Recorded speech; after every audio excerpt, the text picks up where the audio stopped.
Okay guys, in this lecture we are going to explain the metallurgy of silver. General description पढ़ लेने के बाद अब metallurgy कोई खास इंपॉर्टेंट नहीं रही मेरे लिए, थोड़ी आसान लगेगी। देखें स्टेप बाय स्टेप वही सारे स्टेप होंगे जो मैंने आपको पहले जनरल डिस्क्रिप्शन में बताए हैं। सबसे पहले हमें ओर देखनी होती है Ag2S, it is known as argentite. पहले हमने इसे जमीन से निकाला है तो ये मिनरल कहलाएगा। देखें ये ओर है कि नहीं है, because from this mineral we can easily extract silver.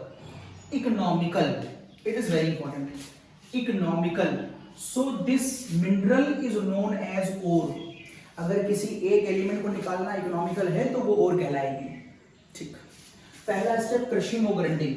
हमें पहले और बड़े बड़े पत्थरों के रूप में मिलती है, उस पर हम हैमरिंग करते हैं, उसको हम पीसते हैं जिससे उसे पाउडर में कन्वर्ट कर लेते हैं। इट इज पाउडर ओर। ऐसा करने से सरफेस एरिया पूरी ओर का बढ़ जाता है और सरफेस एरिया बढ़ जाएगा तो रिएक्टिविटी बढ़ जाएगी। मैं बता चुका हूं, अगर आप इसे Ag2S मान लें और इसी से रिएक्शन कराएंगे तो खाली ऊपर का सिल्वर बाहर निकलेगा, अंदर वाले सिल्वर को बाहर लाने के लिए इसे क्रश करना चाहिए। Then concentration, it is my second heading. Concentration, चूंकि सल्फर प्रेजेंट है हमारी ओर के अंदर, मैं बता चुका हूं पहले कई बार, सल्फर प्रेजेंट होगी तो हम यूज करेंगे froth rotation process.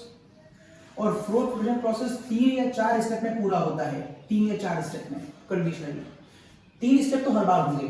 Formation of a froth जो पाइन ऑयल बनाता है, दूसरा है स्टेबलाइजेशन ऑफ द फ्रोथ, मतलब फ्रोथ जो झाग बन गया है उसका टाइम स्पैन बढ़ा दिया जाए ताकि वो फ्रोथ जल्दी खराब ना हो। और फिर एक कलेक्शन ऑफ ओर। डिप्रेजेंट कभी यूज होता है कभी नहीं होता है, हम इसे पहले बहुत डिटेल बता चुके हैं, फिर भी हल्की सी हिंट देख लीजिए।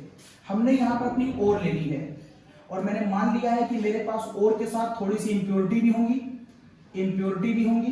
और हमने उसमें पानी मिला दिया। ये ओर और ये इम्प्योरिटी पानी में बहुत अच्छी तरह यहाँ पर मिक्स कर जाती है, हम इसे बहुत अच्छी तरह स्टिर कर देते हैं बाय द रोटेटर। तो अगर ये ओर पानी में डिसॉल्व कर गई तो एक बात हमने मान ली कि ये ओर जो है वो हाइड्रोफिलिक है। ओर के अंदर हाइड्रोफिलिक नेचर होने की वजह से ही ये ओर पानी में डिसॉल्व करी है। ओके, ऐसा करने के बाद अब हम चाहते हैं कि झाग बन जाए। झाग बनाने के लिए हम इसमें क्या डाल देते हैं, ऑयल डाल देते हैं।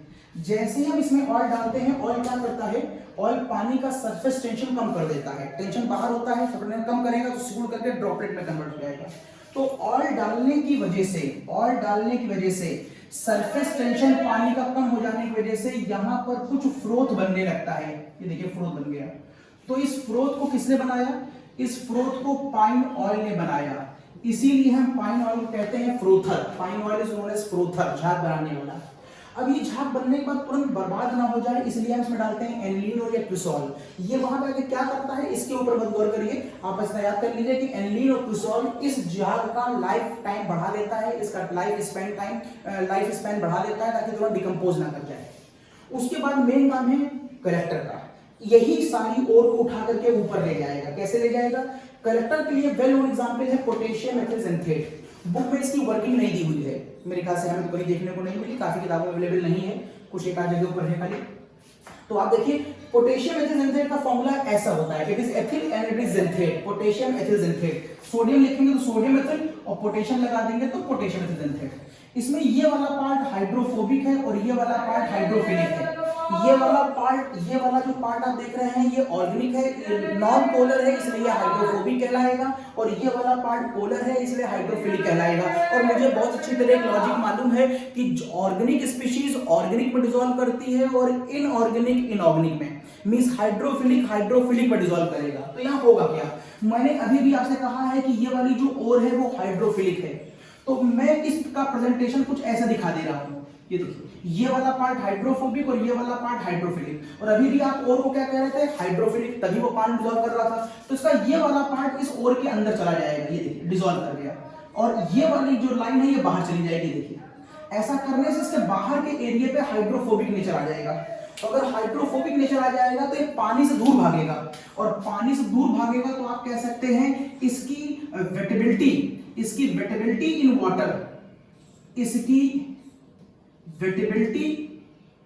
इन वाटर कम हो जाएगी। इसकी वेटेबिलिटी इन वाटर कम हो जाएगी, आप कह सकते हैं इसकी नॉन वेटेबिलिटी इन वाटर, मतलब पानी में ना भीगने टेंडेंसी क्या करेगी, बढ़ जाएगी। तो वेटेबिलिटी पूछे या नॉन वेटेबिलिटी पूछे आप देख लीजिएगा। फिलहाल अब ये पानी में डिसॉल्व नहीं करेगा, तो ये पानी से रिपेल करेगा, तो कहां भागेगा, ये पानी से रिपेल करके वहां भागेगा जहां डिसॉल्व करेगा, कहां, ऑयल में, क्योंकि ऑयल हाइड्रोफोबिक होता है। तो ये यहां से निकलकर यहां भाग जाएगा, तो सारा और पानी से निकलकर ऊपर भाग जाएगा। और फिर हम इसी को और मिक्स करते रहते हैं, झाग बनाने की लगातार कोशिश करते रहते हैं, और झाग यहां से ओवरफ्लो करता है। और जब झाग कंटेनर से ओवरफ्लो करता है तो इसके दूसरे बर्तन में इकट्ठा कर लेते हैं। मींस इस बर्तन में अब पाइन ऑयल के झाग, पाइन ऑयल का फ्रोथ और उसमें आया हुआ और यहां इकट्ठा हो जाता है, बाकी इंप्योरिटी यही पानी में डिसॉल्व रहती है। इस तरह से होता है froth rotation process. Depressant NaCN copper sulphate कैसे काम करता है ये आप मेरा जनरल डिस्क्रिप्शन देख लीजिए, वहां पर मैंने बताया है, बस हल्की हिंट कर दे रहा हूं। इसका यूज तभी होता है जब हमारे पास एक साथ और में दो लोग हों। मान लीजिए दो सल्फाइड हमारे पास हैं, हम इन दोनों में से एक को लाना चाहते हैं इस प्रोसेस में और एक को नहीं लाना चाहते, तब हम डिप्रेसेंट यूज करते हैं। कैसे करते हैं जनरल डिस्कशन देख लीजिएगा। नेक्स्ट हेडिंग होती है कैल्सिनेशन। चूंकि ना मेरे पास CO2 है ना मेरे पास वाटर है, इसलिए मुझे कैल्सिनेशन की कोई आवश्यकता नहीं है। इसके बाद आती है रोस्टिंग। अब देखिए आपको लगेगा कि इसके अंदर रोस्टिंग होनी चाहिए, क्योंकि आपने पढ़ा है कि सल्फर होगा तो उसे SO2 की फॉर्म में बाहर निकालते हैं, ये रोस्टिंग कहलाता है। लेकिन यहां पर रोस्टिंग नहीं कराते, वजह समझिए क्यों। Ag2 में अगर आप ऑप्शन डाल देंगे तो बनेगा Ag2 और SO2, ठीक है। लेकिन Ag2 क्या होता है, एक ब्लैक पाउडर होता है। जैसे ही Ag2 बनेगा मतलब सिल्वर ब्लैक पाउडर में कन्वर्ट हो जाएगा, मतलब सिल्वर मेरा बर्बाद हो जाएगा। इसलिए हम यहाँ Ag2S की रोस्टिंग नहीं कराते। इस प्रॉब्लम को सॉल्व करने के लिए, फिर अगर रोस्टिंग नहीं कराएंगे तो सिल्वर कैसे बाहर आएगा, तो इसकी प्रॉब्लम को सॉल्व करने के लिए एक साइंटिस्ट आया, उसका नाम है मैक आर्थर फॉरेस्ट, ये पूरा नाम है।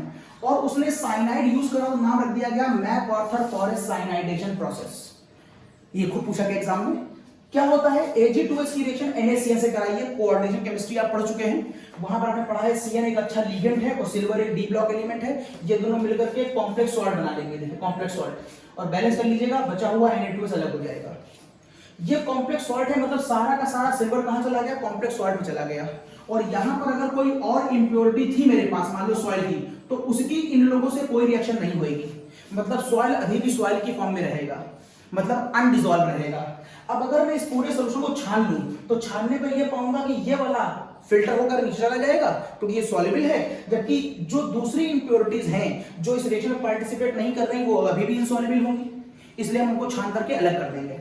यदि मैं ऐसा कर ले गया तो मैं कहूंगा कि फिल्ट्रेशन के बाद मैंने एक काम किया, और जब फिल्ट्रेशन के बाद मैं इंप्योरिटीज को अलग करता हूं, सॉल्युबिलिटी के बिहाफ पर अगर मैं इंप्योरिटी को अलग करता हूं तो ये लीचिंग कहलाती है। इसका मतलब एक प्रोसेस किस पर है, ये लीचिंग पर बेस्ड है। और आपको याद हो तो लीचिंग की हेडिंग में मैंने आपको यही वाली रिएक्शन पढ़ाई थी, तो यहां पर लीचिंग हो रही है।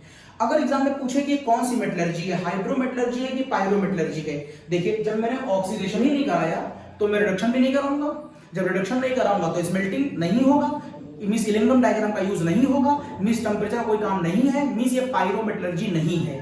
तो ये कौन सी मेटलर्जी है, ये हाइड्रोमेटलर्जी है।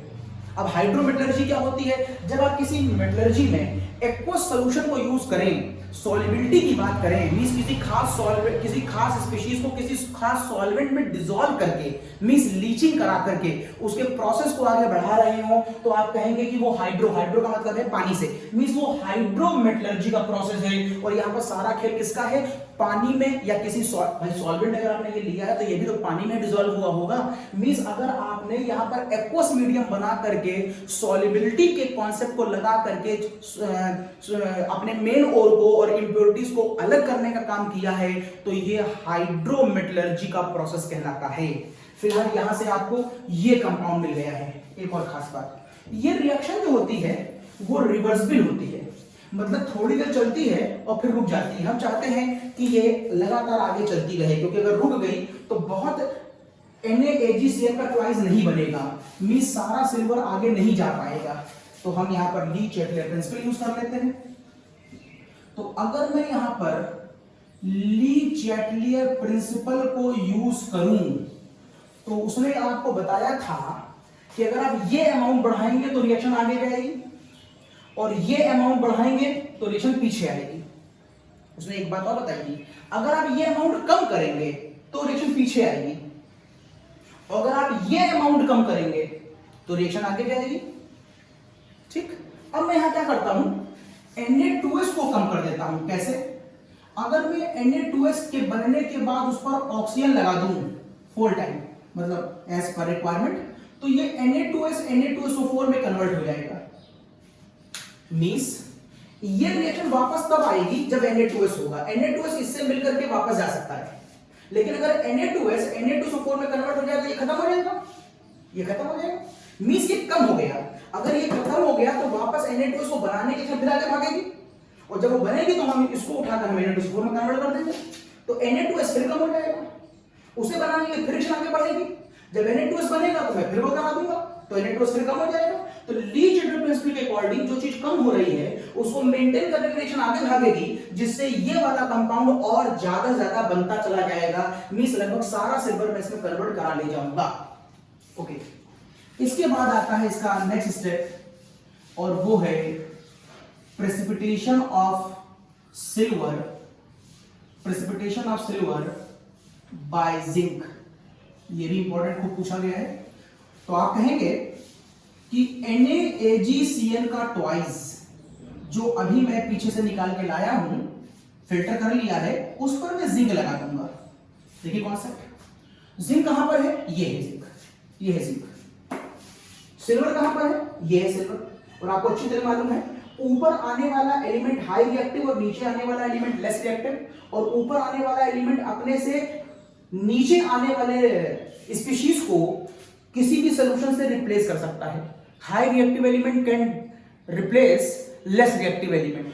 तो this is the cause zinc इस पूरे कंपाउंड से सिल्वर को रिप्लेस कर सकता है। अब आपके मन में ये आ रहा होगा कि सर ऐसे तो कोई भी कर सकता है। हाँ, कोई भी कर सकता है, लेकिन केमिस्ट्री है, यहाँ पर हर एलिमेंट की प्रॉपर्टीज बहुत अलग अलग होती हैं। साइंटिस्ट ने सबके ऊपर ये काम करके देखा होगा, जिसके साथ इसका रिजल्ट बेस्ट आया होगा वही आपको पढ़ने के लिए कहा गया है। तो कॉन्सेप्ट तो लग रहा है, लेकिन सबके साथ उतने अच्छे रिजल्ट नहीं आ रहे होंगे। जिसके साथ आए हैं वो बता दिए गए हैं, इसीलिए आपको इसे याद रखना है कि इस प्रोसेस में किस एलिमेंट को यूज किया गया था। जिंक को यूज किया गया था। अब क्या होगा, जिंक अगर सिल्वर को रिप्लेस कर देगा तो बैलेंस कर लेगा, तो क्या बन जाएगा Na2ZnCl की पावर 4। और ये देखिए यहां से सिल्वर प्रेसिपिटेट कर गया, मिल गया आपको सिल्वर, मिल गया सिल्वर। अब सिल्वर के मिल जाने के बाद हमें करना है इसका प्यूरिफिकेशन, और प्यूरिफिकेशन करने के लिए वही मेरे पास वेल फेमस मेथड, बताइए क्या? सोचिए। यस, बिल्कुल सही सोच रहे हैं आप। That is electrolytic refining. और इलेक्ट्रोलिटिक रिफाइनिंग में हम क्या करेंगे? एकदम बेसिक कॉन्सेप्ट। नेक्स्ट और लास्ट हेडिंग होगी मेरी इसकी इलेक्ट्रोलिटिक रिफाइनिंग। इलेक्ट्रोलिटिक रिफाइनिंग के बाद हम 99.99% प्योर सिल्वर निकाल ले जाएंगे। लेकिन होता कैसे है? ये मेरे पास एक वेसल, ये उसमें एक एनोड, ये उसका एक कैथोड, ये ऊपर मैंने बैटरी लगा दी। मैंने मान लिया कि इसके अंदर Fe, कॉपर, जिंक और सिल्वर मौजूद है। ये बैटरी का पॉजिटिव टर्मिनल, ये बैटरी का नेगेटिव टर्मिनल। ये सारे लोग यहां पर मौजूद हैं, इसलिए मैं इसे इम्प्योर एनोड कहूंगा, इम्प्योर सिल्वर कहूंगा। ये एनोड है, यहां पर लियो होगा, यहां पर ऑक्सीडेशन होगा। ये प्योर सिल्वर है, ये प्योर सिल्वर है, इसको मैं कैथोड कहूंगा। ये निगेटिव चार्ज रॉड से जुड़ा है, यहां पर रिडक्शन होगा और यहां पर जल होगा। यहां जो इलेक्ट्रोलाइट है ये सिल्वर नाइट्रेट का है, और यहां पर डाइल्यूट HNO3 डाला गया है।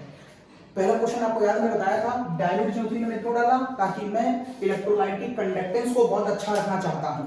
अब यूनिवर्सल ट्रूथ, एनोड पर क्या होगा? ऑक्सीडेशन। तो यहां पर रिएक्शन क्या होगी? सिल्वर कन्वर्ट किस में हो जाएगा? सिल्वर प्लस और इलेक्ट्रॉन में। अब आप कहेंगे सिल्वर ही बाहर क्यों आया, ये वाले एलिमेंट क्यों नहीं बाहर आए? इसके पीछे वजह है, ये यहां पर जो प्रोसेस है, निकलेंगे तो चलो मैं मान लेता हूं कि यहां पर सिल्वर निकला है, निकलेंगे सारे, चलो मान लेता हूं सारे निकले, यहां जिंक भी निकला, Fe भी निकला और सिल्वर भी निकला। लेकिन यहां पर कौन पहुंचेगा? निकल तो चलो सारे आए, लेकिन यहां पर कौन पहुंचेगा? अच्छा, ये सारे क्यों निकला है? ये भी सारे क्यों निकला है? क्योंकि सारे मेटल्स हैं और सारे मेटल्स ये चाहते हैं कि हम इलेक्ट्रोपॉजिटिव बन जाएं। मेटल चाहता है कि वो इलेक्ट्रोपॉजिटिव बन जाए, इसलिए सारे घट से बाहर आ जाते हैं और इलेक्ट्रोपॉजिटिव बन जाता है। जब सारे बाहर आते हैं तो पीछे क्या छोड़ के आते हैं? इलेक्ट्रॉन। और इलेक्ट्रॉन कहां चला जाता है? बैटरी के पॉजिटिव टर्मिनल पर, जो थ्रो कर दिया जाता है कहां पर? बैटरी के निगेटिव टर्मिनल से यहां पर। अब इस रॉड पर निगेटिव आ जाने की वजह से ये निगेटिव रॉड इन लोगों को अपनी तरफ इंटरैक्ट करेगी, खींचेगी। तो कौन इस दौड़ में? सभी दौड़ेंगे, तो कौन जीतेगा? अब जो यहां पहुंचेगा उसका हो जाएगा रिडक्शन, और रिडक्शन उसी का होगा जिसमें रिडक्शन कराने की ताकत ज्यादा होगी, मींस जिसका स्टैंडर्ड रिडक्शन पोटेंशियल ज्यादा होगा। देखिए किसका ज्यादा है? सिल्वर का रिडक्शन पोटेंशियल इन तीनों एलिमेंट से, Fe कॉपर जिंक, यह है कॉपर, सिल्वर से कम है कॉपर का, जिंक भी यहां कहीं है और Fe भी यहां कहीं है। रिडक्शन पोटेंशियल सीरीज का ये बढ़ता हुआ क्रम है, ऊपर की वैल्यू निगेटिव में, H की वैल्यू 0 और नीचे की वैल्यू पॉजिटिव में। मींस सिल्वर का रिडक्शन पोटेंशियल इन सारे एलिमेंट से ज्यादा है, मींस यहां से यहां तक दौड़ में केवल सिल्वर जीतेगा और बाकी सारे यही सॉल्यूशन में रह जाएंगे। इसे preferential deposition of element on the cathode भी कहते हैं। मींस यहां से सिल्वर आगे जाएगा रॉड की तरफ, और ये देखिए सिल्वर यहां पर आ गया, ये सिल्वर रॉड पर आ गया, और ये सिल्वर कहां पर मौजूद था? सॉल्यूशन में। फिर समझिएगा, यहां से निकले सारे, लेकिन ये यहां पर क्यों चला गया? क्योंकि इसकी ताकत ज्यादा है जो सीरीज से दिखाई दे रही है, और ये यही सॉल्यूशन में रह जाएगा। अगर यहां पर गोल्ड भी होता, मान लो अगर यहां गोल्ड भी होता और अगर यहां पर प्लेटिनम भी होता, तो गोल्ड और प्लेटिनम की वैल्यू तो इससे भी ज्यादा है, सिल्वर से भी ज्यादा है। तो आपको लगेगा कि गोल्ड और प्लेटिनम भी बाहर आए होंगे, और जब बाहर आएंगे तो सिल्वर से जीत जाएगा, तो गोल्ड प्लेटिनम को यहां पर आना चाहिए, सिल्वर हार जाएगा। तो मैंने बताया आपको जनरल डिस्क्रिप्शन में, हम बैटरी को भी यूज करते हैं और बैटरी की वोल्टेज को घटा बढ़ा करके ये कंट्रोल रखते हैं कि जो हमको चाहिए वही यहां तक जाए। इसका मतलब ये लोग यहां तक तभी पहुंच पाएंगे जब हम बैटरी के वोल्टेज से इनको यहां पहुंचने का सपोर्ट देंगे। तो बैटरी की कंट्रोल पावर से हम इनको यहां तक पहुंचने का सपोर्ट नहीं देते, केवल सिल्वर तक का सपोर्ट देते हैं। इसलिए सिल्वर तक के एलिमेंट तो यहां पर आएंगे, ये हार गए ड्यू टू अपने रियल नेचर की वजह से। इनके जीतने की संभावना थी तो इनको मैंने हरा दिया बैटरी लगा करके, लिहाजा सिल्वर गोल्ड बाहर तो आए, बाहर आ गए। अब क्या करेंगे? सॉल्यूशन में आएंगे, सॉल्यूशन में आने के बाद सॉल्यूशन में रहेंगे कि नहीं रहेंगे? ये लोग सॉल्यूशन में आकर सॉल्यूशन में ही रहते हैं क्योंकि ये पानी में डिसॉल्व कर जाते हैं, लेकिन ये आकर के सॉल्यूशन में नहीं रहते क्योंकि ये एलिमेंट्स केवल एक्वारिजिया में डिसॉल्व होते हैं। दिस इज द कॉज ये नीचे जाकर के सेटल डाउन कर जाते हैं, जिसको आप एनोड मड कहते हैं। तो एनोड मड मेरे लिए बहुत इंपॉर्टेंट चीज होती है, पूरी मेटेरियल में सबसे महंगी चीज एनोड मड ही होती है क्योंकि वहां पर सिल्वर, गोल्ड और प्लेटिनम जैसे एलिमेंट पाए जाते हैं। ओके, तो यहां से आपको सिल्वर मिल गया है और इसकी परसेंटेज 99.9% है। बाकी मैंने इलेक्ट्रोरिफाइनिंग आपको जनरल डिस्क्रिप्शन पढ़ाई है बहुत सारे कॉन्सेप्टों के साथ। अगर आप डिटेल में देखना चाहें तो वहां से देख लें, इसे कॉपी करिए और नेक्स्ट मेटलर्जी लोग पढ़ेंगे कॉपर की।